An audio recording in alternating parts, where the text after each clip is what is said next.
I never, ever, ever wanted to be a singer. Like, I still don't like singing. Like, all I wanted to do was play guitar in a metal band, have my hair down over my face, and no one look at me.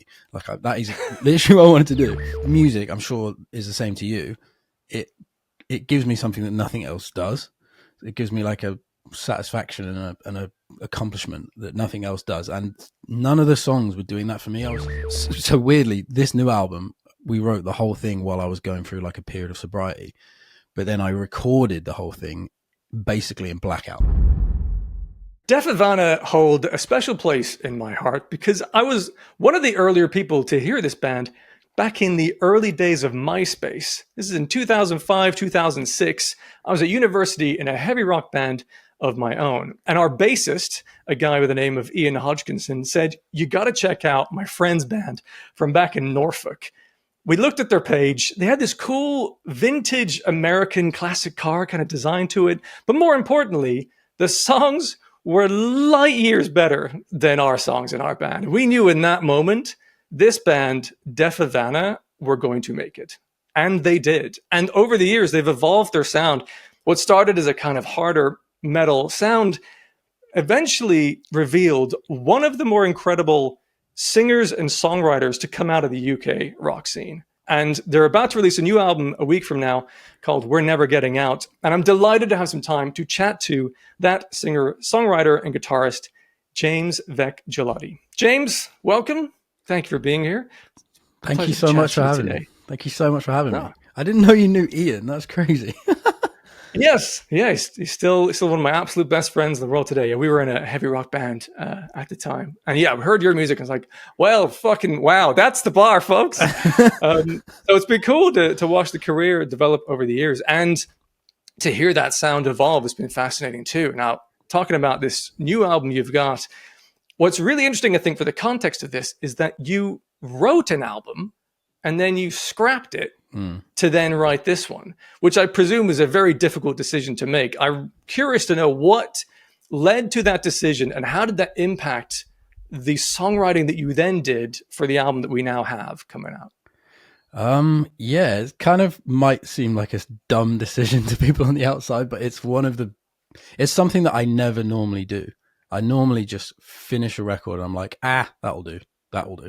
And this time I was like, do you know what? We might only have one more opportunity to do this, because like we have stopped doing music and started doing music again so many times over the years. I was like, this needs to be incredible. It needs to be the best one we've done yet. So we were like 80% through recording the whole record. And recording it as well. Yeah, we had to pay for it. and I said to my brother, I was like, can I talk to you about this, please? Because he plays in the band as well. I was like, I don't think I want to release this album because I don't think it's good enough. And he was like, okay, fine. So we literally we had like 10 songs for it and we just scrapped it. And two of the songs kind of carried over and they're a bit different. But other than that, we wrote a completely new album. And yeah, honestly, the main reason was because I was just like, we might not have another chance to do something like this. So it has to be way better than this. How do you measure whether it's not good enough or is good enough? Is there any way you can put into words how you'd evaluate, was it the songs weren't connecting in the way you hoped it would, or you think the melodies weren't catchy enough, or what was your determination to go, I want something more than this? I honestly just, this sounds so cheesy, but I just I didn't feel it. It didn't make me, because music, I'm sure, is the same to you. It gives me something that nothing else does. It gives me like a satisfaction and a accomplishment that nothing else does. And none of the songs were doing that for me. I was just like, and it was, their songs were weird. Like they were just, I don't even know what the genre was. It was so like, some of it was so heavy. Some of it was cool, but it was just so fucking weird. And it just wasn't, I was like, I think if we release this, people are going to think that we've gone like insane. This isn't the time to be experimenting with new like cross genres. I think we should just like certainly songwriting wise, at least we should just go back to like what I used to do. And yeah, it honestly just wasn't, it didn't make me feel anything really. And if it didn't make me feel anything, I wasn't sure if it was going to do that to anyone who listened to it. Yeah, that makes sense. And I can see, certainly having heard the album, that is, there's heaps of that within it. There's a vulnerability in there, and there's storytelling in there that is very immediately grabbing for me. I'm Mm. curious to know, when you've evolved your sound here and there over the albums and the years, and I'm wondering how much of that is within you. You've always wanted to try and develop and be creative in different ways, and that's a sort of an intentional pursuit, versus that's just how things naturally evolved. You weren't thinking that much about it. The sound changed the way it did just because it did.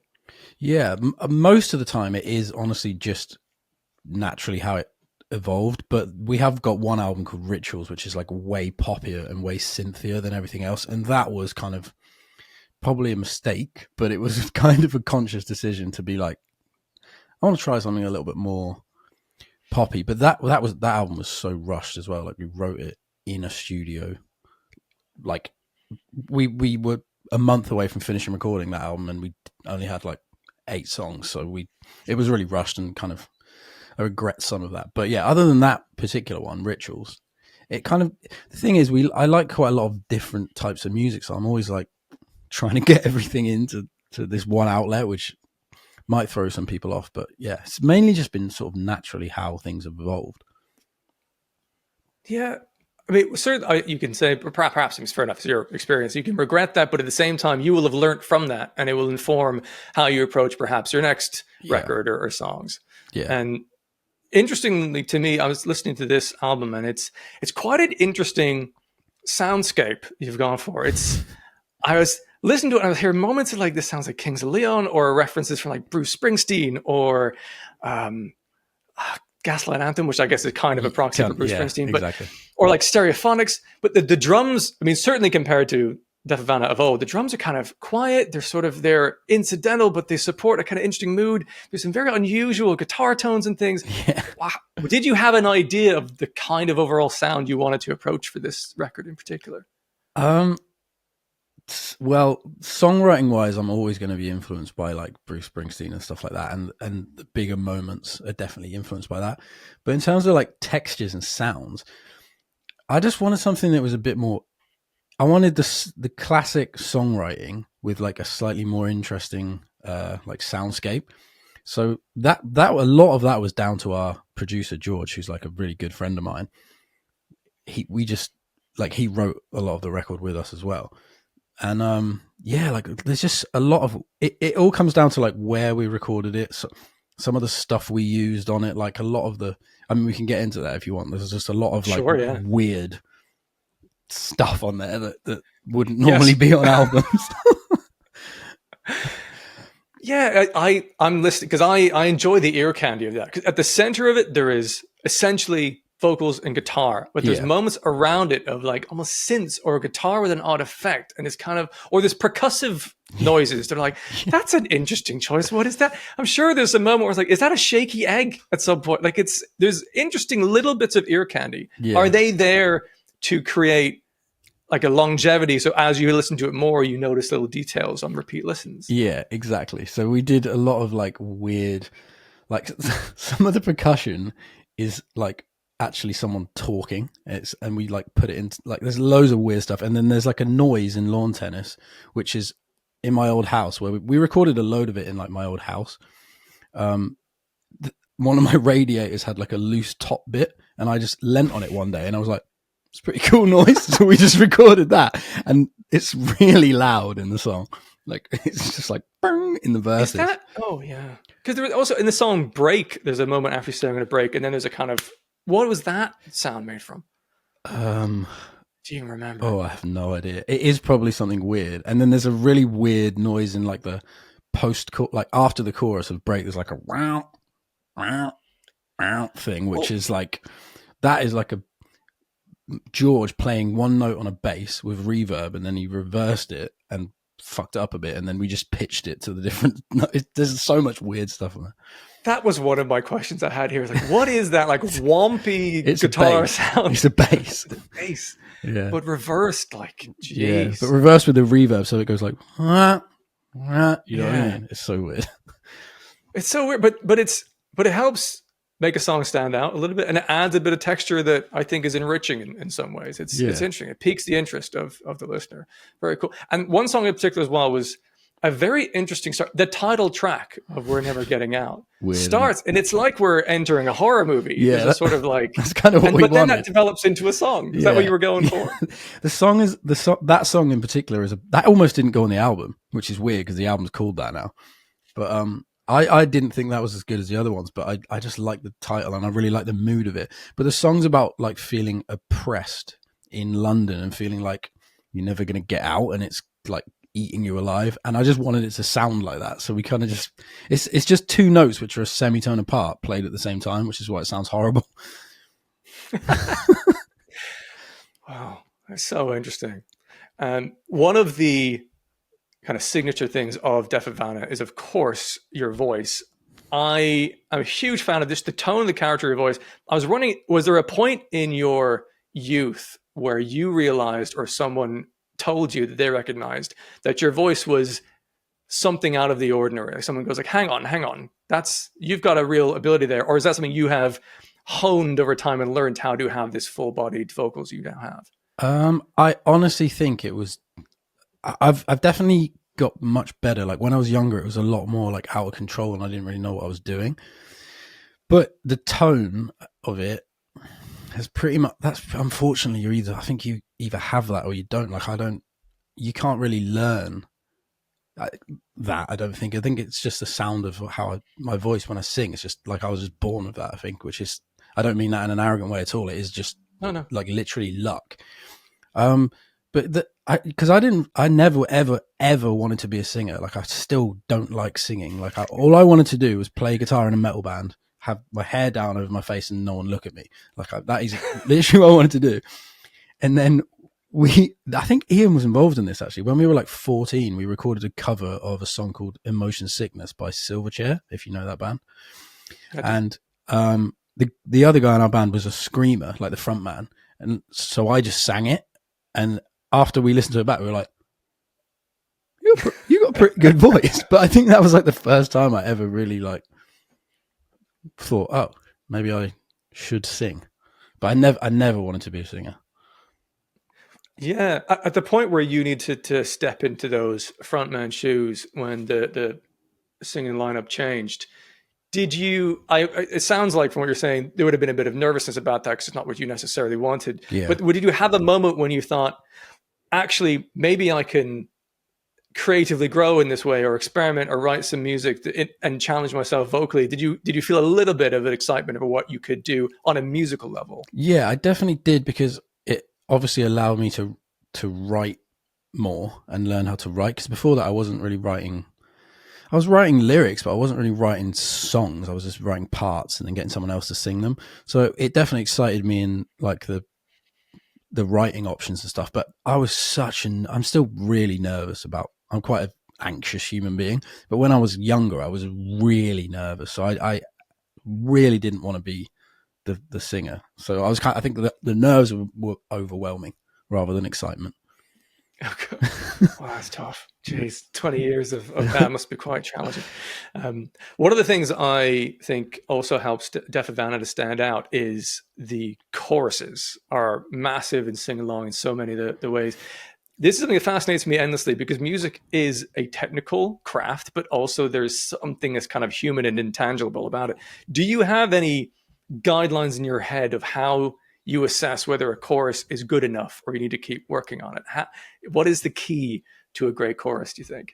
It's really hard because I think for me, I like a lot of different types of music, but I'm quite, in my own music, I think I want the chorus to be a chorus, because I just go back to like, think of bands like Nirvana where the verses were quiet and verses, and then the choruses were massive and choruses. And I quite like that, but that isn't necessarily what a chorus is anymore. Like there's so many like understated choruses, and like that's cooler in a way to do it like, so it's like almost like an anti-chorus. But for me, I think I just always end up writing like bigger, poppier choruses, and I don't know if that's necessarily a good or a bad thing, but the point of a chorus to me is to like sum up the whole of the song. So I think the lyrics should be slightly less slightly more broad, and it should just stick in your head. So that's kind of just what I go for. I can certainly see that in one of your bigger hits from the earlier days, Friends Like These, because it's a line that's repeated. That is the whole point of the song, is this entity. Well, I remember when I first heard that, my taste has evolved to become heavier now. But back then I was like, oh man, all this screaming, man, I don't know if I can get into this. And then the chorus comes in, I'm just like, oh fuck. Were you playing gigs at that time, playing that song and seeing people like, I don't know, and then the chorus comes in, they go, what? Yeah, that was the first. That was the first time that that happened, because we always had choruses, but they weren't like immediate. And that basically we did that on purpose. Like, we wanted it to be so like annoying that it was that you could remember it even if you hear it once. So we wanted it to basically sound like a nursery rhyme, the melody, and then just repeat one line. So yeah, that was definitely intentional, that one. But it was, I think that's a little bit too, like, it does sound like a nursery rhyme. It bangs though. So good. Thank you. I know that this is an overly specific question, I'm sure, but one of my favorite songs of Deaf Havana's catalog is called I'm a Bore Mostly. And there's a very specific moment in there that I'm fascinated by, because there's the moment where you have the verse that opens up the song, and then it kind of crescendos into a section, and the line is, takes up most of my time. I was like, well, I think about it, songwriting, you could have put the word time on the downbeat of the next section, takes up most of my time, but you wait, and it's on, the whole band comes in, and then the time is later on. Was that something you had to go, what if we do it later? Or did that just come out naturally? That's just how it came out. I didn't even think about it. I think that was maybe accidental. I love that stuff though, because sometimes people go like, yeah, we did agonize and the rest, but no, that one was just natural. That was just how, like, I guess it just felt, that just was what felt natural for me to do. I think I wasn't even thinking about, oh, this might be cooler or this might sound more in time. I don't know, I just did it like that. Well, it works for me. It's fabulous. In talking about the most recent album, there's a really interesting thing I was noticing. Your vocals themselves, I'm sure there's various bits of production are on there, but they're kind of indetectable. There's a raw vulnerability to that voice that shines through. But in the backing vocals, there's all kinds of effects being used, especially, I think it's the song Car Crash. Towards the end, it's like the backing vocal is being knit together and decided where the note's going to go in a digital way. What led to that decision sonically to do that? Because it's pretty stark the way that sometimes that transitions. Yeah, I don't really know. We just wanted like that's just a vocoder, and we just randomized the notes, I think, and played chords, and it does go like, it's some of the melodies and the harmonies are so bizarre because of that, and we just messed around with it until it sounded quite cool, because it is underneath the other choruses. It's just not very loud, and then at the end everything fades out and it's just the vocoder and my voice at the very, very end. So we kind of just I don't know, like we just wanted it is because of that. It's because the main vocals are quite raw, really. We were like, there's a lot of room to mess around with weird production, weird vocal stacks and stuff in the background, and a lot of the harmonies are George singing, because he's got such a different like vocal texture to me, and he's really good at like high falsetto stuff, which I'm not very good at. So me and him sing, like, he sings harmonies on almost every song. So I don't know. I'm really, it is weird. You're right. It's not something we would normally do, but I really love how it sounds. Yeah, it's super interesting, but it doesn't take away from the main vocal line. It's a textured addition there. Yeah. And also, I think generally in this album, but also for yourselves over the years, there's storytelling, which is, I think, what connects people to it. And I'm so interested to know how much of that is something that you have learned to do as an intentional, because you're able to, in lyrics, anchor with specific times of day or locations or things that help someone imagine it and then connect to the story itself. Is that something you're trying to improve as a craft over the years, or this is just how you've always ended up writing lyrics? It is pretty much how I've always written lyrics, and I think it's just because I'm not like, I don't know that many I'm not smart enough to write everything in like metaphors and be clever about it. I just write it as if it was like a diary entry. But there are like, I just really write in the way that I like to listen to lyrics. So like I enjoy little specific things because it takes me into their world for a little minute. So I always try and include a few, but not too many that you can't connect with it if you've never experienced that. But I think it's just, yeah, it is. There was definitely a point like a few albums ago where I did like read a lot, and I did try and get better and more. I don't know, like I didn't want to just write like how I speak. I wanted to be a bit more poetic. So I think there's like a happy medium that I came to, but really it is just how I write lyrics and how I like to listen to lyrics as well. Yeah. And something that's interesting to me, I the lyrical context generally of Deaf Havana over the years is not the most positive, upbeat moments. No.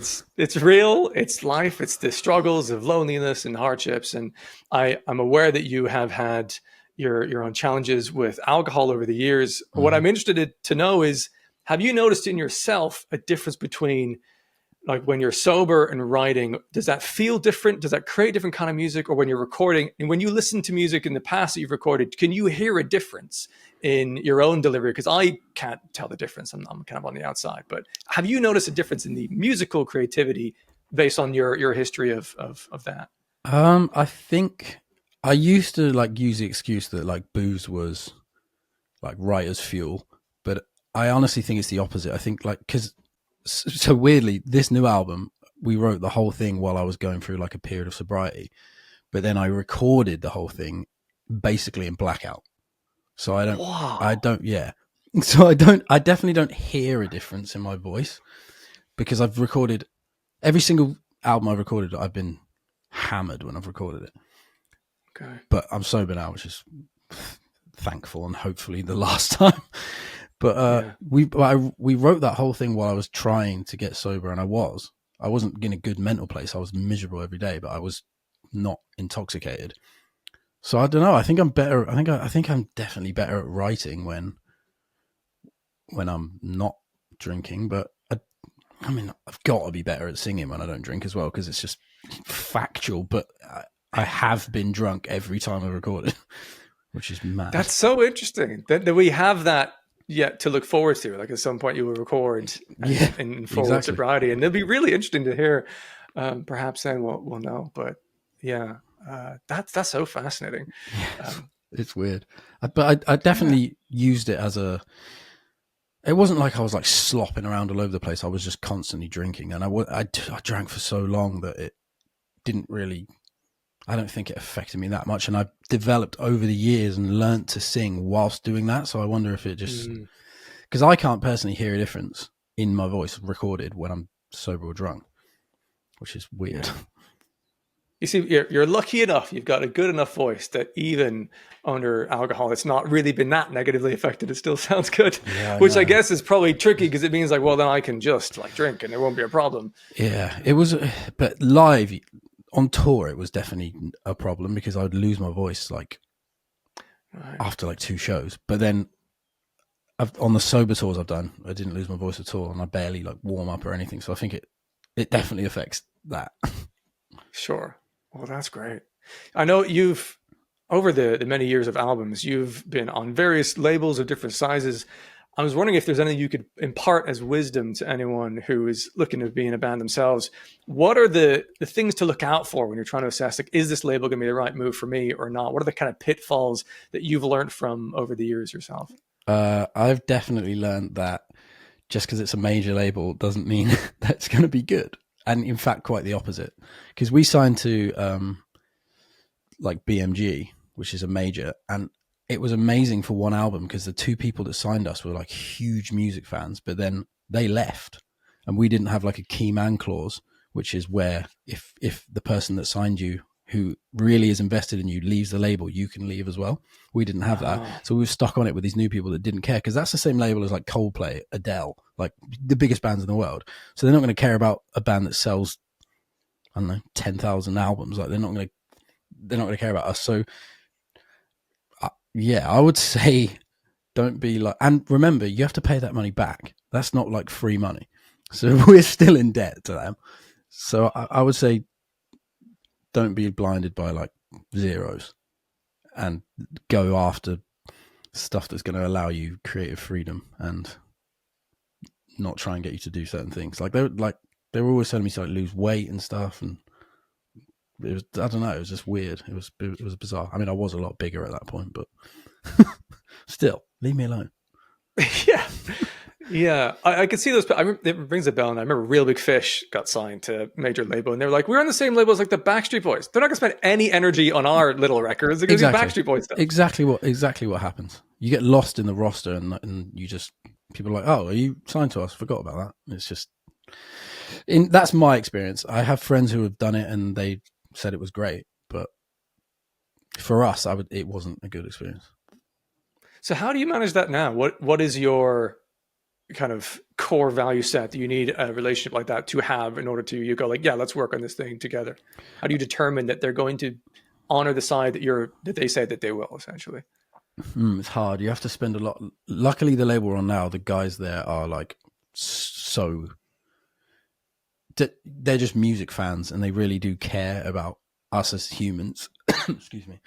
So I think, I don't know. You just got to try and get a good read on people, because I just don't fall for like bullshit anymore. I was really young when we signed to BMG, and they promised us loads of stuff, and I was like, okay, it sounds amazing. It's all I've ever wanted. But you have to kind of realize that they're in it for them.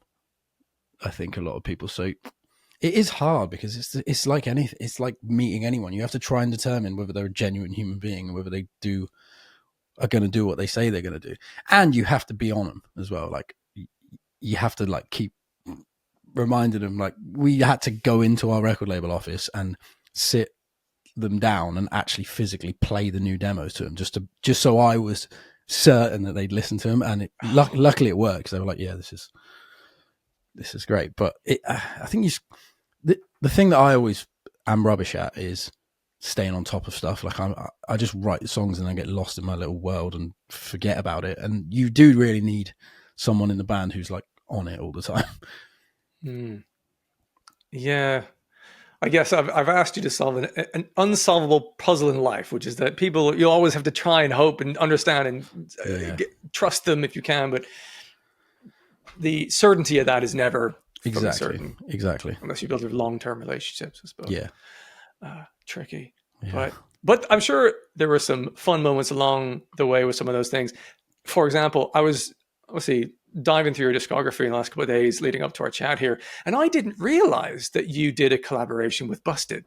That was a very exciting discovery. Yeah. I was listening to this like playlist of random songs from Deaf Havana. I was like, I'm sure that's Charlie Simpson. What's going on there? So that was because my friend Phil was recording the album for them, like the re-release, and they needed he just messaged me one day. He was like, do you want to sing on a Busted song? I was like, yeah. Okay. So like, I do know Charlie because he toured with us like a long time ago. Like he supported us. Is this a Fight Star? No, it was his solo project. So like, okay. He supported us on a tour. I think it was like 2013, maybe. It was ages ago. So I knew him a little bit, but yeah, I never actually like met him. I didn't go into the studio. I just recorded it in my house and then sent it to Phil, and he just made it sound great. It was pretty weird. Well, that was a fun, delightful discovery there. I hope he's doing all right and still making music today in the rock world in some capacity. Yeah. Anyway, one of the things that struck me about this band over the years, obviously there's as alluded to earlier, and this album's called We're Never Getting Out. Like, it is very on brand with like, there's a slight bleakness to it, and like it's about loneliness and challenge and difficulty. I'm hoping that you find some form of like mecca within your life that is sustainable, and that you know you can write consistently from a point of view of like, hey, everything's great. I mean, how will that sound from yourself? Is that, I mean, I know you're sober for a while now, so do you feel like you're close to the point where you're like, actually, I'm kind of finding the home I'm looking for? Yeah, like I don't know how that's going to sound, because I've never really been in a like good headspace, but now I've sorted so much of my life out, and I feel pretty like content. And I haven't written anything really. Like I've written, like me and my girlfriend have written some stuff together, and it's really good. But like for my own music, I've not written a song since that since We're Never Getting Out. So I honestly don't know how that's going to sound, because I think I'm running out of like past experiences to draw from. So I should probably, but I don't know if it'll be jarring if we release a song that's just like super positive.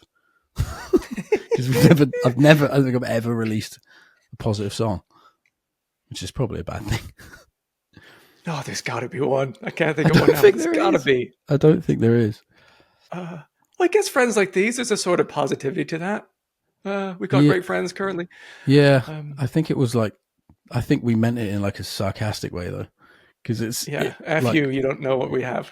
Yeah, I don't know. I can't even remember, but yeah, we'll see, because definitely the next stuff I write will be more positive. But I'm sure I'll find a way to negatively spin it.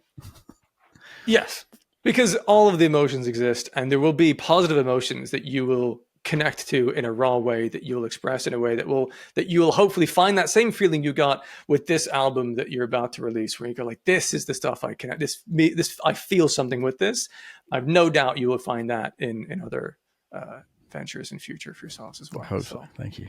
Looking forward to it. Well, thank you so much for your time today. Again, I've really enjoyed this album. It grabbed my ears so viscerally at the start, and it was fascinating from start to finish. So I'm wishing you best of luck with that and any tours you've got coming up with this. Thank you so much. Thank you for having me. James there from Deaf Havana. Hopefully you enjoyed that conversation as much as I did. Be sure to check out their latest album called We're Not Getting Out. I'll make sure to put some links, as usual, in the description so you can follow them online. If you enjoyed this particular channel, make sure you subscribe on YouTube or on Spotify or Apple Podcasts, wherever you're enjoying this from. Thank you for tuning in. Hopefully you'll come back for another one of these very soon.